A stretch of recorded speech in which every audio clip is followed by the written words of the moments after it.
Rajshahi city কর্পোরেশনের কার্যক্রম চলছে ঢিলে ঢালাভাবে, ফলে ভোগান্তি পোহাতে হচ্ছে নাগরিকদের।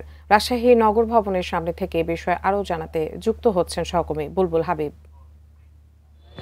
রাজশাহী সিটি কর্পোরেশনে ৩০টি ওয়ার্ড রয়েছে। ৩০টি ওয়ার্ডে এখন আগে যেহেতু প্রত্যেকটি ওয়ার্ডে একজন করে কাউন্সিলর ছিল, এখন ছিলেন সেই কার্যক্রমগুলো এখন ৩০টি ওয়ার্ডের কার্যক্রম ১২ জন কর্মকর্তা তারা কিন্তু পরিচালনা করছেন। ফলে দেখা যাচ্ছে যে আগে যে নাগরিকত্বের সনদপত্র বা জন্ম মৃত্যু নিবন্ধন বা আপনার ওয়ারিশন সার্টিফিকেট, এই কার্যক্রমগুলো যেগুলো কাউন্সিলর কার্যালয় থেকে দেওয়া হতো সেগুলো কিন্তু দেখা যাচ্ছে দ্রুত পেত, কিন্তু এখন সেটা ৩ দিন ৪ দিন সময় লেগে যাচ্ছে। এর বাইরে সিটি কর্পোরেশনের ওয়ার্ডগুলো থেকে যে আলাদাভাবে পরিষ্কার পরিচ্ছন্নতার কার্যক্রম চালানো হতো অনেকটা ঢিলেঢালা হচ্ছে, অনেকটাই পরিষ্কার পরিচ্ছন্নতার কার্যক্রম ঠিক সেভাবে হচ্ছে না। কারণে মশার অত্যাচার সেটা কিন্তু বেড়ে যাচ্ছে এবং মশক নিধনের যে কার্যক্রম সেটা কিন্তু আমরা দৃশ্যমান সেভাবে দেখছি না। ফলে শহরে কিন্তু ডেঙ্গু যে আক্রান্তের সংখ্যা সেটা কিন্তু ক্রমান্বয়ে বাড়ছে বলা যায়।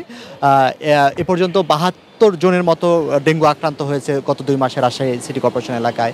সার্বিকভাবে একটা যে চিত্র, সেই চিত্রটাই কিন্তু একটা ধীরগতিতে কার্যক্রমগুলো সম্পন্ন হচ্ছে। এর ফলে মানুষের ভিতরে এক ধরনের ভোগান্তি বা এক ধরনের ক্ষোভ সেটা কিন্তু রয়েছে যে আসলে যে কার্যক্রমগুলো দ্রুতগতির হাতে হওয়ার কথা ছিল, হোল্ডিং ট্যাক্স নেওয়ার ক্ষেত্রে বা আপনার অন্য যেগুলো ট্রেড লাইসেন্স নবায়ন করা বা অন্যান্য যে কার্যক্রমগুলো সেগুলোর মধ্যেও কিন্তু আসলে সিটি কর্পোরেশনের যারা গ্রাহক রয়েছেন বা নাগরিক রয়েছেন তারা কিন্তু অসন্তুষ্ট প্রকাশ করেছেন। তো এই ছিল এখান থেকে যে সিটি কর্পোরেশন যে কার্যক্রম চলছে সবগুলোই চলছে বলা যায়, কোনো কার্যক্রমই বন্ধ হয়নি, কিন্তু সেগুলো চলছে আসলে ধীর গতিতে।